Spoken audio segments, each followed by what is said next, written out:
तो नहीं बोलते। हेलो, कल हमने एक चैप्टर का रिवीजन शुरू किया था, परफॉर्मेंस। सामने देखो, मैंने कल आप लोगों को परफॉर्मेंस के छोटे बड़े बहुत सारे टॉपिक पढ़ा दिए। प्लीज़ सामने देखो, मैंने आपको परफॉर्मेंस के बारे में कल बताया। परफॉर्मेंस दो प्रकार की होती है, एक्चुअल परफॉर्मेंस और अटेम्प्टेड परफॉर्मेंस। एक्चुअल परफॉर्मेंस जब प्रॉमिसर रेडी है, विलिंग है और उसने परफॉर्मेंस दे दी, और अटेम्प्टेड परफॉर्मेंस प्रॉमिसर रेडी है, विलिंग है, लेकिन प्रॉमिस ही लेने से मना कर देता है। अटेम्प्टेड परफॉर्मेंस के कुछ रूल भी पढ़ाए थे। अटेम्प्टेड परफॉर्मेंस अनकंडीशनल होनी चाहिए, प्रेस्क्राइब टाइम पे होनी चाहिए, प्रॉपर प्लेस पे होनी चाहिए, प्रॉपर पर्सन द्वारा होनी चाहिए, रीजनेबल अपॉर्चुनिटी फॉर इंस्पेक्शन। फिर मैंने आपको पढ़ाया who is liable to perform. Performance कौन देता है? प्रॉमिसर हिमसेल्फ, उसके legal representative, agent, joint promisor, third party. करते हो रिवीजन? करते हो? रिवीजन का भी रिवीजन करा रहा हूँ। अब उसके बाद परफॉर्मेंस देने के लिए कौन लाइबल है, उसके बाद पढ़ाया जॉइंट प्रॉमिसर। जॉइंट प्रॉमिसर में बताया कि every joint promisor is jointly liable as well as individually liable. Jointly भी लाइबल है, इंडिविजुअली भी लाइबल है। लेकिन अगर कोई डेफ है और प्रॉमिसी जो है वो एक ही जॉइंट प्रॉमिसर से पैसे मांग रहा है तो वो मांग सकता है। तो जो जॉइंट प्रॉमिसर अपने पैसे दे रहा है वो दूसरे प्रॉमिसर से कंट्रीब्यूशन क्लेम कर सकता है। लेकिन उनमें से किसी की मृत्यु हो जाती है तो उसके लीगल रिप्रेजेंटेटिव मिलकर देंगे। सबकी मृत्यु हो जाती है तो सबके लीगल रिप्रेजेंटेटिव। अगर किसी एक की मृत्यु नहीं होती है, कोई लॉस हो जाता है, कोई किसी प्रकार का लॉस, तो वो लॉस बाकी के जॉइंट प्रॉमिसर बियर करेंगे, बाकी के जॉइंट प्रॉमिसर बियर करेंगे। फिर कल जाते जाते मैंने आप लोगों को टाइम एंड प्लेस के बारे में बताया कि अगर टाइम स्पेसिफाइड ना हो, प्लेस स्पेसिफाइड ना हो, तो सब में एक बात याद रखनी है, रीजनेबल टाइम में परफॉर्मेंस दे दो, रीजनेबल प्लेस पे परफॉर्मेंस दे दो। अगर एप्लीकेशन नहीं देनी है तो एप्लीकेशन मतलब कई बार क्या होता है, परफॉर्मेंस के लिए पहले बायर अप्लाई करता है फिर आप परफॉर्मेंस दोगे। अब अगर बायर ने अप्लाई ही नहीं किया तो सेलर परफॉर्मेंस नहीं देगा। बायर निकल गया मेरे मुंह से, बायर मतलब प्रॉमिसी। प्रॉमिसी जब तक नहीं बोलेगा तब तक प्रॉमिसर, प्रॉमिसी जब तक नहीं बोलेगा, प्रॉमिसी जब तक नहीं बोलेगा, प्रॉमिसर परफॉर्मेंस देने के लिए लाइबल, मतलब उसे पहले अप्लाई करना पड़ेगा। लेकिन अगर पहले से टाइम स्पेसिफाइड था, प्लेस स्पेसिफाइड था, डे स्पेसिफाइड था, अब प्रॉमिसी को अप्लाई करने की ज़रूरत, ठीक है। जैसे मैंने पहले किसी को हायर कर लिया, कल मैंने कहा कि 15 अगस्त को तुझे यहाँ पे इतने कचौरी, इतने समोसे, इतने पोहे लेकर आना है और सुबह 10 बजे मेरे बच्चे आ जाएंगे, तेरे को 9 बजे आना है। अब सामने वाले को मैं अप्लाई नहीं करूँगा, हालांकि हमारी आदत होती है हम 8 बजे से उसको याद दिला देते हैं। हमारी तो है आदत कि हमने जब भी जितने भी इवेंट आज तक किए हैं उसमें कुछ भी हो, लेकिन हम सामने वाले को याद एक बार ज़रूर दिला देते हैं, सर ऐसा है, सर ऐसा है, याद है ना। तो ये अपनी आदत है लेकिन अपनी लाइबिलिटी नहीं है ये। एक बार दिन स्पेसिफाइड है, टाइम स्पेसिफाइड है, डे स्पेसिफाइड है, बोलो, दिन स्पेसिफाइड है, टाइम स्पेसिफाइड है, डे स्पेसिफाइड है, तो promisee has not to apply for performance. Promisee has no duty to apply for performance. Promiser must give performance on that day without any application. सुन रही है ना बेटा? यहाँ तक कल हो गया, अब शुरू करें आगे। चलो, performance of reciprocal promise. Reciprocal promise के कुछ रूल है। क्या हुआ बेटा? कल वॉइस में क्या प्रॉब्लम थी? आ नहीं रही थी कि क्या हो रहा था? किसने? याशी क्या था? नॉइस हो, तो वो स्पीकर कल प्रॉब्लम कर रहा था इसलिए तो सुनाई नहीं दे रही थी क्या? बिल्कुल बैकग्राउंड से कुछ ना कुछ हो रहा था नाटक, ठीक है। ये नाटक को ज़िंदगी भर के लिए ख़त्म करेंगे अभी अपन, एक जुगाड़ ढूंढा है, समझा। 12 के बाद तो ये लगा दिया ना दूसरा, वो देख वो पड़ा, वो दूसरा आ गया, अब ये कुछ और ही ढूंढना पड़ेगा। स्टूडियो नहीं बनाऊंगा यार, स्टूडियो तो बनाना ही नहीं है मुझे। स्टूडियो बनाएंगे तो फिर बच्चे नहीं बैठ पाएंगे उसमें। हम क्या ऐसे वीडियो नहीं बना सकते खाली खाली, हम बच्चे चाहिए सामने, नहीं समझा? क्या लगा दूँ? कैमरा आएगा दूसरा प्रोफेशनल वाला और माइक भी आएगा दूसरा, ऐसा माइक जो आवाज़ और वो, अभी जैसे ये दो होते हैं ना, ये बोया का है, ये क्या करता है, नॉइज़ कैंसिलेशन के लिए, और ये है आवाज़ तुम तक पहुँचे। तो ये दोनों एक साथ वाला एक आता है दूसरा, वो लेंगे, नहीं समझे? कल ले लेंगे, कल, ठीक है? नहीं, कल ही लेंगे। तूने बोला है तो अब कल ही लूँगा, नहीं तो आज भी ले लेता। अब देखो, हाँ, और तुम लोग बता दो, फीस आ गई है तुम सबकी? हाँ चलो, ये भी कर दो, वो भी कर दो, लाड भी आ गए। अब देखो, परफॉर्मेंस ऑफ रेसिप्रोकल प्रॉमिस, इसमें क्या होता है बेटा कि अगर मान लो मेरे को परफॉर्मेंस देनी है, प्रॉमिसरी देता है परफॉर्मेंस और प्रॉमिसी कंसिडरेशन देता है, लेकिन मान लो प्रॉमिसी ने भी प्रॉमिस कर दिया कंसिडरेशन देने का और मैंने भी प्रॉमिस कर दिया परफॉर्मेंस देने का। मैंने तुम्हें प्रॉमिस कर दिया कि कल माइक आएगा, तुमने ही प्रॉमिस कर दिया कल फीस आएगी। अब दोनों ने प्रॉमिस कर दिए, तो ये होते हैं रेसिप्रोकल प्रॉमिस। क्या होते हैं ये? प्रॉमिस के बदले में प्रॉमिस। बोलो, now the problem is who will perform first promise. पहले कौन परफॉर्म करेगा? पहले मैं माइक लाऊं कि तुम फीस दोगे? पहले आप फीस दोगे फिर मैं माइक लाऊं, ठीक है? ठीक है, ऐसा कर लेते हैं। तो रेसिप्रोकल प्रॉमिस में ये रूल है कि promisor not bound to perform unless reciprocal promise is ready and willing to perform. पहला रूल, जब तक आप अपना परफॉर्म करने के लिए रेडी और विलिंग नहीं हो, मैं भी अपना परफॉर्म नहीं करूँगा। तो आप अगर रेडी और विलिंग हो, मैंने कहा कि जैसे मैंने तुम्हें कहा कि मैं ये वीट लेकर आया हूँ, आपने कहा था 10 किलो वीट, ये 10 किलो वीट है, 500 रुपये है, आप अभी 500 रुपये देने को रेडी हो तो मैं अभी डिलीवरी दे देता हूँ, पड़ा हुआ है यहाँ पर। और आप रेडी नहीं हो, आप कह रहे हो अभी मेरे पास नहीं है, मैं घर जाके ऑनलाइन कर दूंगा ये, तो मैं भी नहीं दूंगा। तो बोलो मेरे साथ, promisor is not bound to perform his promise unless promisee is ready and willing to perform his part of promise। जब तक आप अपना परफॉर्मेंस देने के लिए रेडी नहीं हो, मैं भी अपना परफॉर्मेंस नहीं दूंगा। Rule number 1। Next, rule number 2, order. अब दोनों रेडी है, दोनों रेडी है। तुमने कहा सर ये 500 रुपये, मैंने कहा ये रख गेहूँ, इस हाथ दो, इस हाथ लो। तो ऑर्डर क्या होगा? देखो, when order is expressly fixed, अगर ऑर्डर पहले से फिक्स्ड है, ऊपर तो बात हो रही नहीं, पहले तुम्हें रेडी होना पड़ेगा। अब तुम भी रेडी हो, मैं भी रेडी हूँ, लाइन से चलाना इसको। तुम भी रेडी हो, मैं भी रेडी हूँ। I am ready to give my part of promise and you are also ready and willing to perform your part of promise. Now what would be the next step? You will perform your promise first or I will perform my promise first। तो rule ये है, if order is fixed then perform in that order। देखो, when order of performance is expressly fixed, they shall be performed in that order, but when order is not fixed, they shall be performed in that order which the nature of transaction require। अगर order fix है, जैसे मैंने आपको कहा है कि पहले आप पैसे देना फिर मैं गेहूँ दूंगा, या आपने कहा है सर पहले आप गेहूं देना फिर हम पैसे देंगे, तो बोलो if order is fix it must be perform in that order. It से मेरा मतलब है प्रॉमिस, इट से मेरा मतलब है।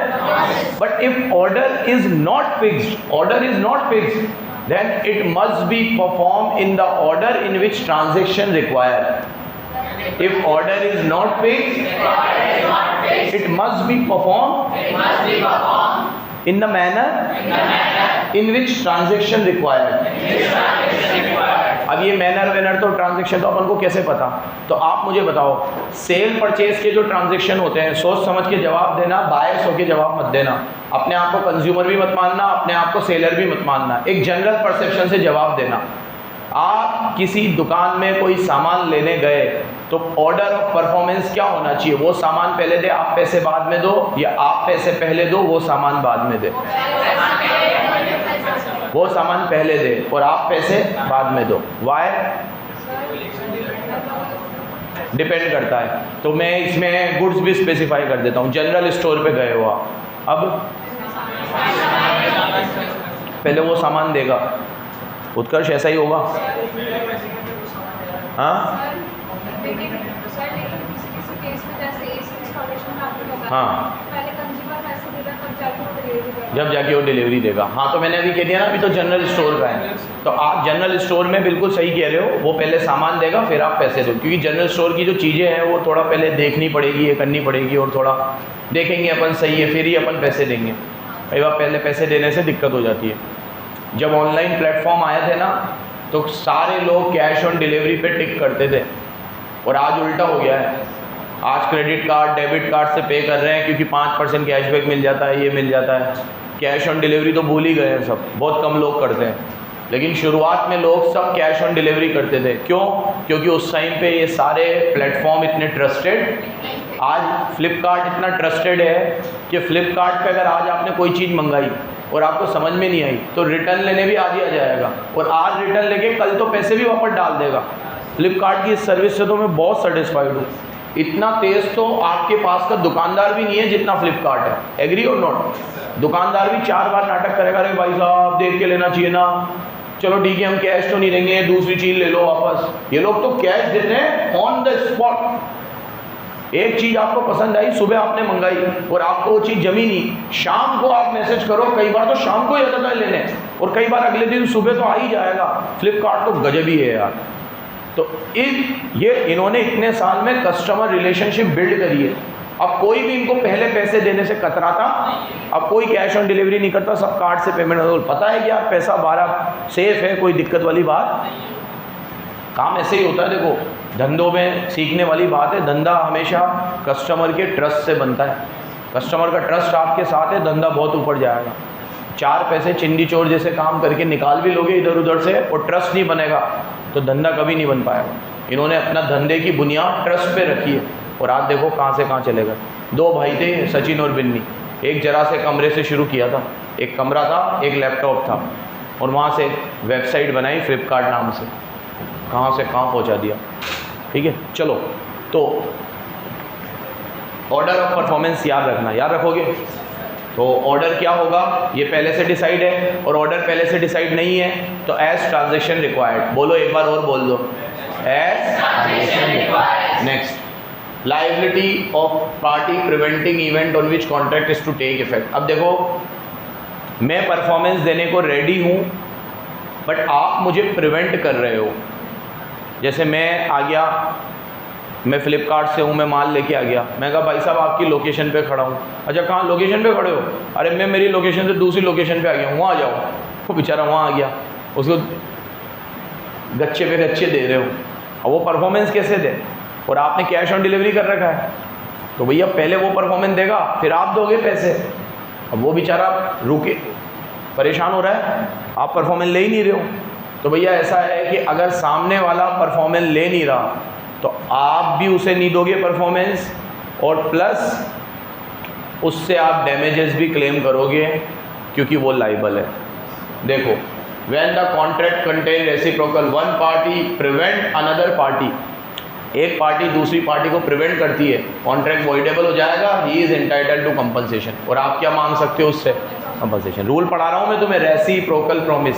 रूल नंबर 1 हो गया, रूल नंबर 2 हो गया, रूल नंबर 3 हो गया। तो फिर एक बार बता देता हूँ, if I am ready to perform, but you are preventing me from performance, then contract will become voidable, and you can claim damages from me. Sorry, I can claim damages from you. ठीक है, यहाँ आई you मत लगा देना, तुम लोग general बात लिखना है ना, जनरली लिखते हो तुम लोग। ठीक है, तो if one party wants to perform his part of promise, but other party prevent him from performing, then first party can have option to claim the performance. Sorry. First party can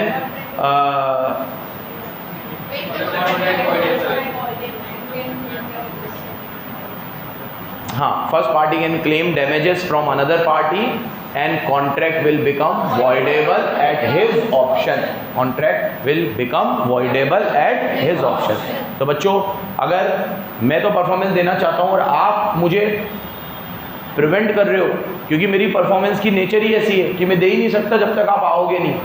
अब आप तो delivery लेने ही नहीं आ रहे हो, बाहर ही नहीं आ रहे हो, लोकेशन गलत डाल रहे हो, मुझे चक्कर दे रहे हो, तो फिर इस केस में मैं लाइबल नहीं हूँ। सीधी सी बात है, मैं क्यों लाइबल हूँ? आप लाइबल हो और मैं आपसे डैमेजेस क्लेम कर सकता हूँ। Next, default as to that promise which should be perform first. अब यहाँ पे प्रिवेंटिंग की बात नहीं हो रही, डिफॉल्ट की बात हो रही है। अब अगर मान लो रेसिप्रोकल कर देते हैं, मैं परफॉर्मेंस देने को रेडी था, आप मुझे प्रिवेंट कर रहे थे, अब मैं परफॉर्मेंस देने के लिए रेडी नहीं हूँ, आप मुझे कॉल कर रहे हो। मैंने एक बार स्विगी से खाना मंगाया, 10 बजे मैंने खाना ऑर्डर किया, उसमें टाइम आ रहा था 10:40 का।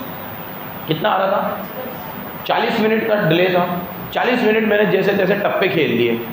उसके बाद मैंने कहा भाई साहब आओ ना यार, और मैंने कोई बहुत ज़्यादा दूर से नहीं मंगाया था, पता नहीं उनके टेक्निकल ग्लिच थी, कुछ था। बारिश वारिश आ रही होती तो मैं भी समझ जाता, कुछ भी नहीं आ रही थी बारिश वारिश, कुछ भी नहीं।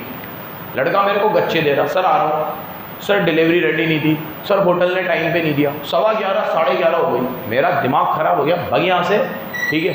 फिर वो आया 11:30 पौने 12 बजे, मैंने नहीं लिया उससे खाना। मैं कहा मैंने तो खा लिया खाना।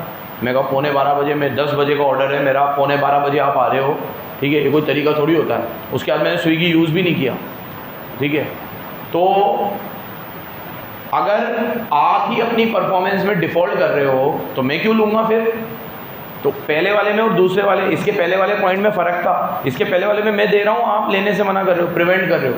यहाँ पे मैं डिफ़ॉल्टर हूँ, मैं ही नहीं दे रहा हूँ परफॉर्मेंस, तो आप भी नहीं दोगे फिर। तो देखो, when promises are reciprocal, if promisor who has to perform his promise, promisor कौन था? Swiggy, he has to perform his promise before performance of other. मैं पैसे देता, उसके पहले उसको परफॉर्म करना था, स्विगी को पहले मुझे डिलीवर करना था, फिर मैं पैसे दूंगा, तो he can not claim performance.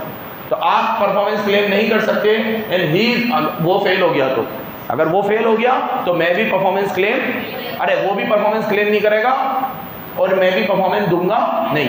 मतलब मोरल ऑफ द स्टोरी, दो पार्टियों को परफॉर्म करना है, एक ने अगर गच्चा दे दिया तो दूसरा वाला भी परफॉर्म, अब वो लेट आया तो मैंने उससे नहीं लिया और मैंने भी पैसे नहीं दिए, और वो जो भी करे वो लेके जाए या जो भी करे गलती उसकी है, अपने ऊपर कुछ भी नहीं है।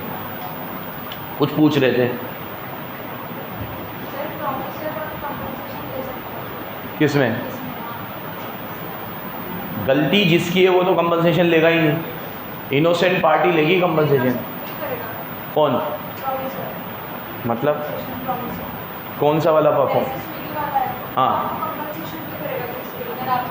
अगर लॉस हुआ है तो, अगर लॉस हुआ है तो। अब मेरे केस में तो क्या लॉस हुआ है कि मैंने 2 घंटे खाना लेट खाया, लॉस हुआ ही नहीं ना। मतलब मेरे केस में तो लॉस तब होता जब मैं उससे खाना ले लेता, क्योंकि उसके बाद मेरे कोई काम का नहीं था वो, मैं ऑलरेडी, मेरे को फिर मैंने घर पे ही मैगी वैगी बना ली और खा लिया मैंने, ठीक है। घर पे कोई था नहीं, भूख लग रही थी, खाना खाना था, 10 बजे ऑर्डर किया था, आया नहीं, दिमाग ख़राब हो गया, 10:30 हो गई, पौने 11 हो गई, ठीक है, इंतहा हो गई।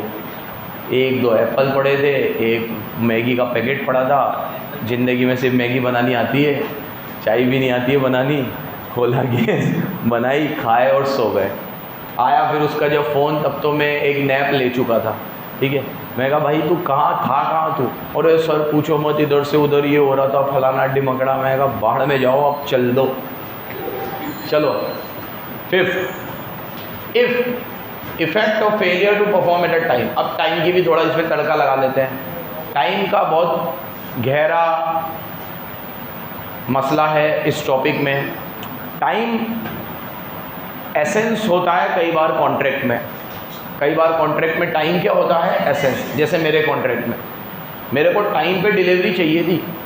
अगर खाने के अलावा कोई दूसरी चीज़ होती, जैसे मैंने फ्लिपकार्ट से कपड़ा मंगाया होता, टी-शर्ट मंगाई होती, और वो 10 बजे की जगह 12 बजे भी आता, तो कोई दिक्कत थोड़ी थी। होता ही है ऐसा कई बार, फ्लिपकार्ट पे कई बार मैसेज आता है कि सुबह आएगा और 1-2 घंटे लेट हो जाता है या शाम तक आ जाता है, तो अपन माइंड थोड़ी करते हैं, कोई बात नहीं ले लो, क्योंकि उस कॉन्ट्रैक्ट में टाइम एसेंस नहीं है। सीधा बैठ, कई बार कॉन्ट्रैक्ट में टाइम एसेंस होता है, तो performance must be given in that time.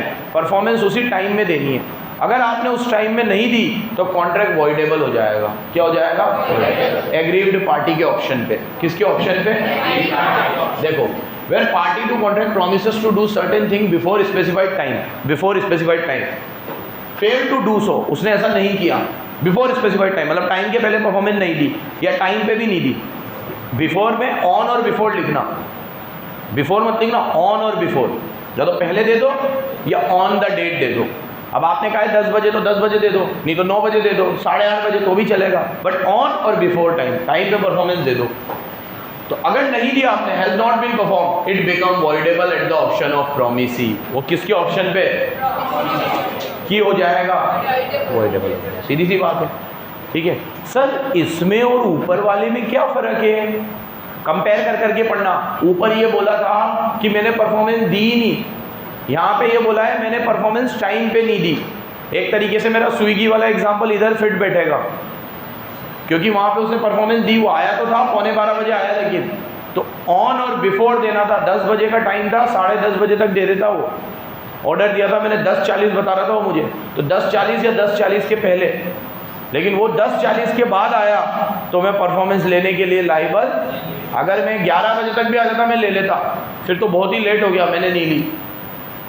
समझ गए बराबर? तो ये होता है व्हेन टाइम इज एसेंस। अब देखो ये टिक करो, if the intention was that then time should be essence. कई बार टाइम कॉन्ट्रैक्ट में एसेंस होता है। एसेंस मतलब हमेशा इंपॉर्टेंट, एसेंस मतलब इंपॉर्टेंट होता है। सर टाइम तो हमेशा ही इंपॉर्टेंट होता है, टाइम कब इंपॉर्टेंट नहीं होता? नहीं, हमेशा नहीं। कई बार कॉन्ट्रैक्ट में एग्जैक्ट उसी टाइम पे परफॉर्मेंस मिले, ये ज़रूरी नहीं है, इतना ज़रूरी नहीं है। जैसे आप मुझसे कल पेपर है और 8 डाउट पूछो तो टाइम एसेंस है। 4 महीने बाद पेपर है और आप बोलो कि यार रात को 12 बजे ही रिप्लाई करो सर, तो कोई इतना एसेंस नहीं है। मैं सुबह भी दूंगा तो चल जाएगा, मैं सुबह भी जवाब दूंगा तो, लेकिन अगर कल पेपर है तो मैं सुबह जवाब नहीं दूंगा, फिर मैं रात को ही जवाब दूंगा, ठीक है।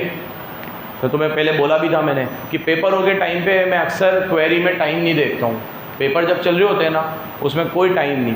बाकी केसेस में मैं कोशिश करता हूँ कि अगर रात को आपने कोई एक एक्सेप्टेबल टाइम तक भेज दी तो ठीक है, नहीं तो उसके बाद में ना पढ़ के उसे सुबह जब तक बच्चे आ ही रहे हैं क्लास में पूछ लो तो ज़्यादा बेहतर है, क्योंकि आपके एक डाउट से सबको फ़ायदा हो जाता है। लेकिन एग्ज़ाम में क्या है कि अब जैसे कल पेपर है, 2 दिन बाद पेपर है, उस समय में मैं अपने व्हाट्सएप पे जो भी क्वेरी है जैसे ही देखता हूँ हाथों हाथ देकर, और कई बार तुमने 12th वगैरह में भी देखा होगा कि मैं उसकी क्वेरी और मेरा ऑडियो नोट ग्रुप पे भी डालता हूँ, ताकि उसका क्वेरी अच्छा हो तो वो बच्चों को भी उससे फ़ायदा मिले। तो उस समय मेरे लिए टाइम एसेंस बन जाता है, एसेंशियल है। जब जो बच्चा पूछ रहा है उसी समय जवाब दो एग्ज़ाम में, और उसके पहले टाइम इतना एसेंस नहीं है। देखो when time is not essential, अगर टाइम एसेंशियल नहीं है, if it was the intention that time is not essence, तो फिर contract does not become voidable, फिर कॉन्ट्रैक्ट वॉइडेबल नहीं होगा। आपने 10 बजे बोला था, 10 की जगह वो 11 भी आ गया, फ्लिपकार्ट पे आपने कोई सामान मंगाया, 10 की जगह वो 11 भी आ गया, तो कोई दिक्कत नहीं है, बिकॉज टाइम एसेंशियल। उस केस में कॉन्ट्रैक्ट वॉइडेबल नहीं होगा, बट हाँ आप कंपनसेशन ले सकते हो अगर आपको कोई लॉस हुआ तो। और इसमें ये लिखा हुआ है अगर आपने टाइम पे ना देने के बाद भी परफॉर्मेंस को एक्सेप्ट कर लिया तो आप कंपनसेशन नहीं ले सकते। मैंने तुम्हें उस समय बोला था 2-2 हाथ में लड्डू नहीं ले सकते। आज वो 10 की जगह 11 बजे आया, आपने कहा सर 10 बजे आते हैं यार, आप तो 11 आ गए, तो अगर वो 11 आ गया तो आप उसे मना कर दो और आपको जो लॉस हुआ है वो लॉस का कंपनसेशन ले लो। अगर वो 11 बजे आया और आपने परफॉर्मेंस ले ली और आप अब डैमेजेस भी लेना चाहते हो तो ऐसा नहीं कर सकते, क्योंकि टाइम एसेंस नहीं है। टाइम एसेंस होता तो अलग बात थी, टाइम एसेंस नहीं है, तो इसका मतलब 10 की जगह 11 आने में आपको कोई प्रॉब्लम। बेस्ट एग्जांपल है बेस्ट फ्लिपकार्ट का, अमेज़ॉन का, कि वो कई बार मैसेज में लिख देता है कि सुबह 10 बजे आएंगे और वो डिलीवरी वही शाम तक भी आता है, तो आपको कोई उससे फ़र्क, क्योंकि आज आ गया ना वो। अब आपका टाइम अगर एसेंस होता तो आप उसे 10 बजे डिलीवरी लेते, और वो 10 नहीं आया 12 आया तो आप डिलीवरी लेने से मना कर देते। उल्टा आप उससे ये भी बोल सकते हो, साले तेरी वजह से तू 10 बजे आया नहीं और 12 बजे आया, 2 घंटे में मेरा इतना नुकसान हुआ, और तेरी वजह से मैं दूसरी जगह से प्रोडक्ट खरीद के लाया, वो मुझे महंगा मिला क्योंकि मैंने इमरजेंसी में ख़रीदा, मुझे तो 10 बजे चाहिए थे, तुम्हारी वेबसाइट बता रही थी। अब इसमें क्या होता है कि अपन उनको बोल तो सकते नहीं है कुछ, तो फ्लिपकार्ट वगैरह पे टाइम एसेंस वाला रूल नहीं लगता, क्योंकि वो लोग एक एक्सपेक्टेड टाइम बताते हैं हमेशा, कभी भी एग्जैक्ट टाइम। स्विगी जोमेटो पे ये लग जाएगा क्योंकि वो खाने पीने की आइटम है, पेरिशेबल गुड्स है, वो डिले हो गया तो फिर काम नहीं चलेगा। तो मैं कह सकता हूँ स्विगी और जोमेटो में टाइम एसेंस है, फ्लिपकार्ट और अमेज़ॉन की डिलीवरी में टाइम एसेंस नहीं है, क्योंकि वो हमेशा यही वर्ड यूज़ करते हैं कि एक्सपेक्टेड टाइम है, इस डेट पे आएगा, वो तय है। अब डाउट पूछो, कोई कुछ पूछ रहा था। हाँ, टाइम वाली बात भी हर जगह फिट नहीं बैठेगी, कुछ चीज़ें तो ऐसी रहती है जो स्पेसिफाइड फिक्स टाइम पे चाहिए रहती है, जो स्पेसिफाइड फिक्स टाइम पे चाहिए रहती है। अच्छा, उसमें बिफोर टाइम वाली फिट नहीं बैठेगी? हाँ, नहीं बैठेगी तो नहीं बैठेगी, आप कॉन्ट्रैक्ट में लिख दो। ये कह रहा है कि कुछ चीज़ें ऐसी होती है जो बिफोर टाइम भी दे दे तो सही नहीं है। जैसे सही कह रहा है कि आज मैंने तुम्हें कचौरी समोसे का ऑर्डर दिया, अब मैंने उसे कहा था 10 बच्चे आएंगे, आप 9 बजे आ जाना, वो सुबह 6 बजे आ गया, तो ठंडी हो जाएगी वो। तो अगर वो बिफोर टाइम देगा परफॉर्मेंस तो मैं लूँगा नहीं, मुझे तो ऑन टाइम ही चाहिए। तो ये बिल्कुल सही कह रहा है। तो उस केस में आप कॉन्ट्रैक्ट में लिख दो कि I want performance on time, not before time. मुझे बिफोर टाइम भी नहीं चाहिए, मुझे क्या चाहिए? हम लोग बोल देते हैं भैया कि 9 बजे मतलब 9 बजे। बिफोर टाइम में मेरा मकसद, मतलब बिफोर टाइम में क्या होगा कि मेरे लॉस हो जाएगा। आप 6 बजे आ जाओगे तो सब ठंडी हो जाएगी, तो फिर मैं कैसे परफॉर्मेंस दूंगा बच्चों को। नेक्स्ट, ये टॉपिक यहाँ पे समाप्त हुआ। इस टॉपिक का नाम ही गलत दे रखा है, ये छठा पॉइंट नहीं है, ये अब दूसरा मोड शुरू हो गया। मैंने आपको कहा था, रोज़ कहता हूँ डिस्चार्ज के 9 मोड है। 9 कितने मोड है? जिसमें पहला मोड था परफॉर्मेंस, दूसरा था इम्पॉसिबिलिटी, तीसरा था म्यूचुअल एग्रीमेंट, चौथा था लैप्स ऑफ टाइम, पांचवा था ऑपरेशन ऑफ लॉ, छठा था ब्रीच ऑफ कॉन्ट्रैक्ट, सातवां था नेग्लेक्ट ऑफ प्रोमिसी, आठवां था वेव रेमिटेंस और वेवर, और नवा था मर्जर ऑफ राइट्स। रोज बोलता हूँ, रोज डिस्चार्ज के कितने मोड है? 9। आज फिर अभी लास्ट में भी जाते जाते बोलूंगा कितने मोड है? 9।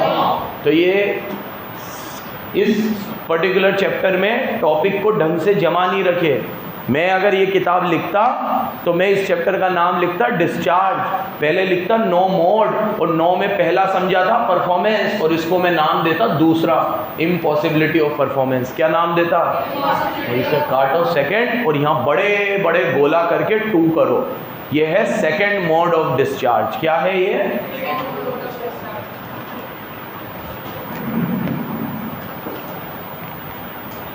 बढ़िया बेटा।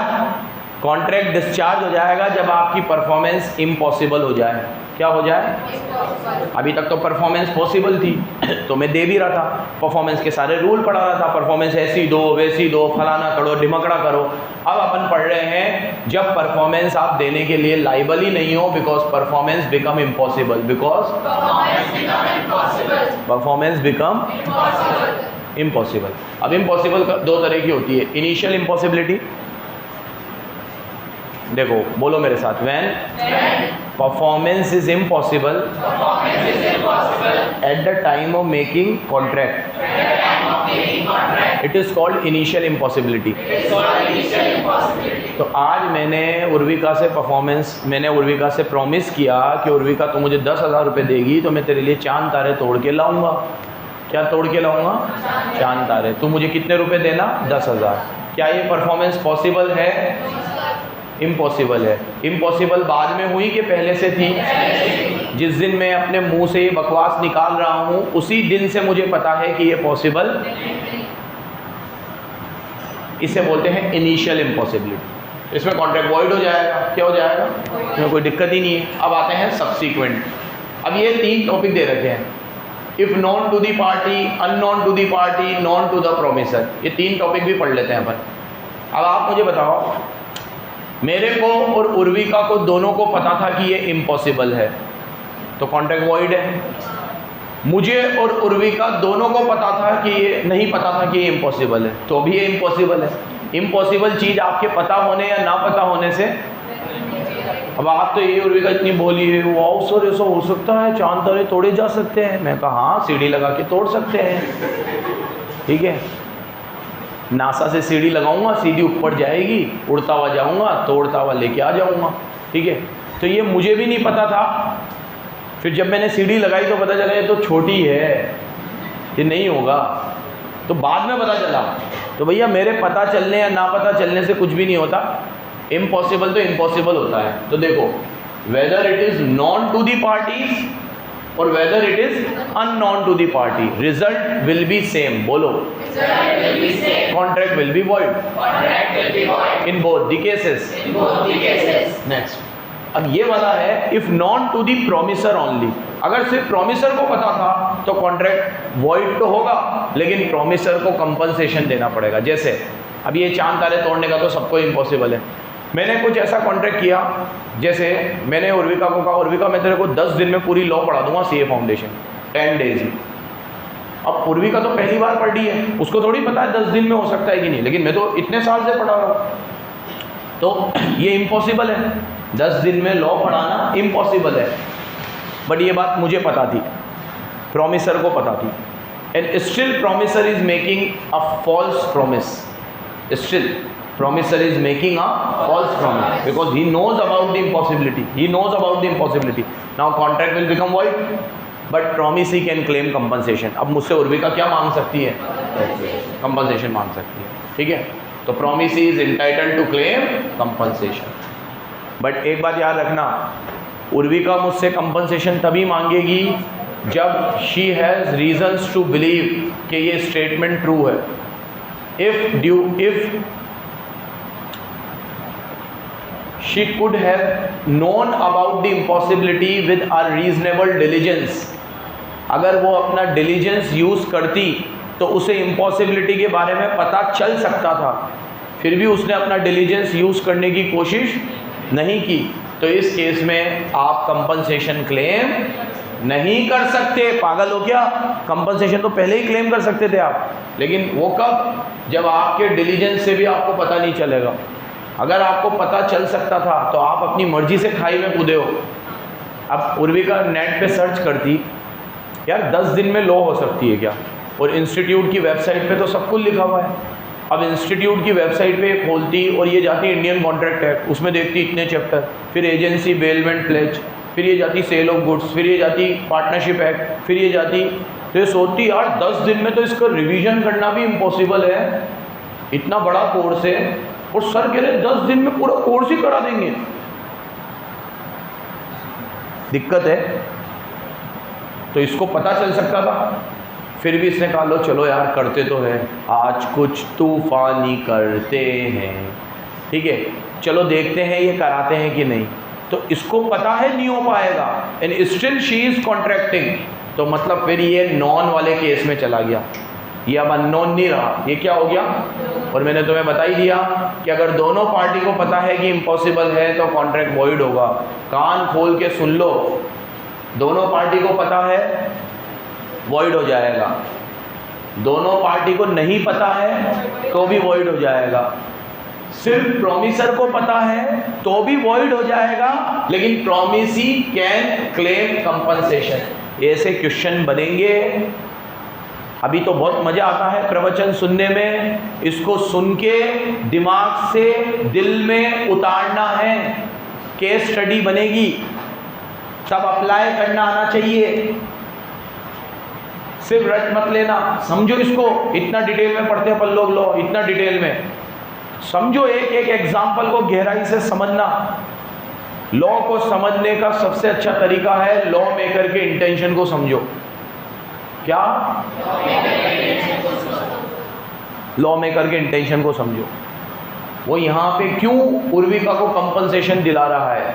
क्योंकि उर्विका इनोसेंट थी, उसे नहीं पता था कि ये इम्पॉसिबल है, मुझे तो पता था, तो I am the culprit, I am the culprit, so I must pay the compensation. But if Urvika also knows about the impossibility, so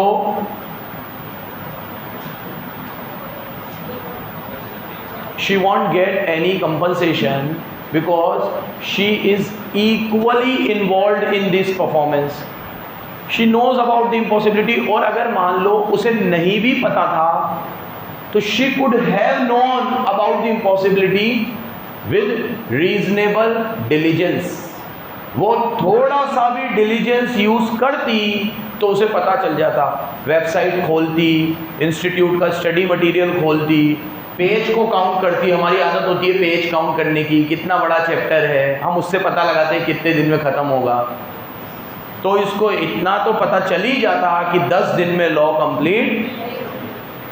next. हाँ हाँ